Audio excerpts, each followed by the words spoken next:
नाम का एक गांव हुआ करता था। उस गांव में ज्यादा लोग नहीं रहते थे। उस गांव में एक गर्भवती विधवा औरत रहती थी। उस औरत का नाम कमला था। कमला अपने घर में अकेली रहती थी। उसके पति की सारी जायदाद उसके नाम हो गई थी, पर सभी गांव वाले उस औरत को मनहूस औरत समझा करते थे और सभी उससे नफरत किया करते थे। एक बार कमला राशन की दुकान पर खाने का सामान खरीदने जाती है। भैया जी, जरा 1 किलो दाल चावल देना। अरे हाय हाय हाय हाय हाय! अरे मनहूस औरत, मेरी दुकान में अपशुगन करवाने आ गई क्या? हैं? चल जा यहाँ से, मैं कुछ नहीं देने वाला हूँ तुझे। भाग भाग यहाँ से, चल जा निकल। भैया जी, ऐसा मत कहिए, मैं गर्भवती हूँ, मुझे खाने की बहुत जरूरत है, मुझे खाना दे दीजिए। दुकानदार कमला को वहाँ से धक्के मारकर भगा देता है। तभी कमला रोते रोते उस गांव के किन्नरों के इलाके में आ जाती है। गांव वाले किन्नरों को उसी इलाके में रखा करते थे, क्योंकि वो लोग किन्नरों को पसंद नहीं करते थे और उनके इलाके में रहने से मना करते थे। तो किन्नरों ने उसी गांव में अपना एक इलाका बना लिया था। जब किन्नर लोग देखते हैं कि एक गर्भवती महिला रोते रोते उनके इलाके में आ गई है, तो सारे किन्नर कमला के पास जाकर उसका हाल पूछने लगते हैं। क्या हुआ बहन, तुम्हारी गर्भवती अवस्था में इतनी बुरी हालत कैसे? तुम रो क्यों रही हो? तुम डरो मत, हम तुम्हें कोई नुकसान नहीं पहुंचाएंगे। तुम शांत होकर सब बताओ कि हुआ क्या है। मैं कमला हूँ, मैं गांव के दूसरे इलाके से आई हूँ। 2 महीने पहले ही मेरे पति की मौत हुई है। मुझे गांव के लोग मनहूस मानते हैं, क्योंकि मैं विधवा हूँ और गर्भवती भी। वहाँ के लोग मुझे खाने के लिए कुछ बेचने के लिए भी तैयार नहीं, जिससे मेरा गुजारा नहीं हो रहा था। कोई बात नहीं कमला, हम तुम्हारा ख्याल रखेंगे। किन्नर लोग कमला को एक खाली घर में रहने के लिए जगह दे देते हैं और उसकी देखभाल भी करते हैं। कुछ ही महीने बाद कमला अपने बच्चे को जन्म देती है, पर अफसोस, कमला बच्चे को जन्म देते ही अपनी जान गंवा देती है। जब सब किन्नर बच्चे को देखते हैं तो बहुत खुश हो जाते हैं, क्योंकि वो बच्चा भी किन्नर ही था। कमला ने एक किन्नर बच्चे को जन्म दिया था। अब इस बच्चे की देखभाल कौन करेगा? हम तो इस बच्चे को गांव के दूसरे इलाके में भी नहीं भेज सकते। और तो क्या हुआ, इस बच्चे की माँ नहीं रही तो हम इसे पालेंगे। अब ये हमारे इलाके में रहेगा, हमारे साथ रहेगा। फिर वो किन्नर उस किन्नर बच्चे को गोद ले लेते हैं, उसका नामकरण कराते हैं। उस किन्नर बच्चे का नाम शक्ति रखा जाता है। देखते ही देखते शक्ति बड़ी होने लगती है। उसके रंग रूप बहुत सुंदर थे। वो बहुत सुंदर किन्नर दिखती है। एक दिन शक्ति एक किन्नर से पूछती है, माँ जी सुनिए ना, ये गांव के दूसरे इलाके में भी तो लोग रहते हैं, तो हम वहाँ क्यों नहीं जाते? हम उनसे अलग क्यों रहते हैं? शक्ति, क्योंकि वो लोग हमारे जैसे नहीं, वो लोग हमें पसंद नहीं करते, इसीलिए हम उनसे अलग रहते हैं। क्यों? वो हमें क्यों पसंद नहीं करते?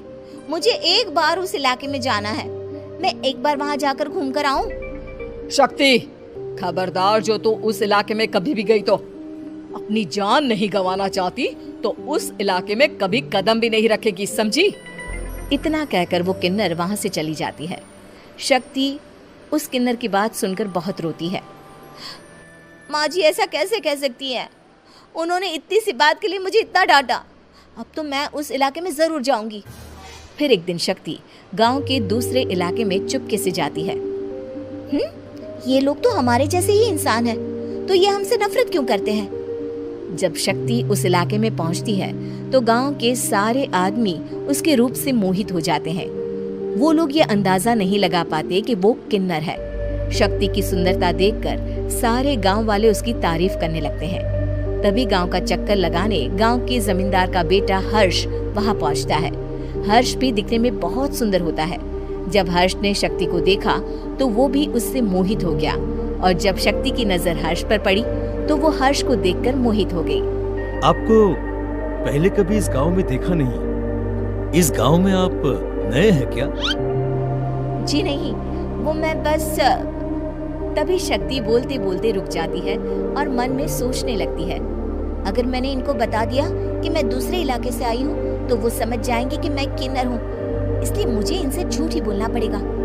शक्ति हर्ष को कहती है, जी हाँ, मैं इस गांव में नई आई हूँ, यहाँ अकेली रहती हूँ। वैसे आप कौन है? आप भी इसी गांव में रहते हैं? जी हाँ, मैं इस गांव के जमींदार का बेटा हूँ। आपको किसी भी चीज की जरूरत पड़े तो आप मुझे बता देना, मुझे अच्छा लगेगा।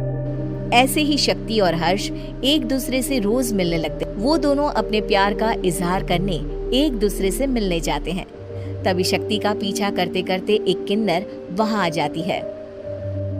शक्ति, मैं तुमसे बहुत प्यार करता हूँ। मैं तुमसे शादी करना चाहता हूँ। क्या तुम मुझसे शादी करोगी?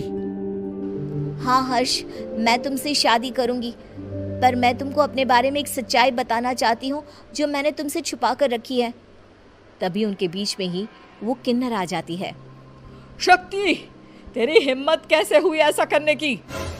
वो किन्नर शक्ति को खींचकर गांव के जमींदार के पास ले जाती है। हर्ष भी वहां शक्ति को बचाने के लिए पहुंच जाता है। जमींदार शक्ति और हर्ष के प्यार के बारे में सुनकर गुस्से में आ जाता है और शक्ति को गांव के बाहर निकालने की सजा देता है। शक्ति ये बात सहन नहीं कर पाती और कुएं में कूदकर अपनी जान दे देती है। जमींदार हर्ष की शादी गांव की एक लड़की से करवा देता है, पर हर्ष इस शादी से खुश नहीं होता। शक्ति अपना बदला लेने के लिए मरने के बाद किन्नर चुड़ैल बन जाती है। अब मैं इन गाँव वालों को नहीं छोड़ूंगी, अब इनसे मैं अपने प्यार का बदला लूंगी। किन्नर चुड़ैल गांव वालों को परेशान करना शुरू कर देती है। एक बार वो रात को गांव के खेतों में पहुंच जाती है और वहां आग लगा देती है।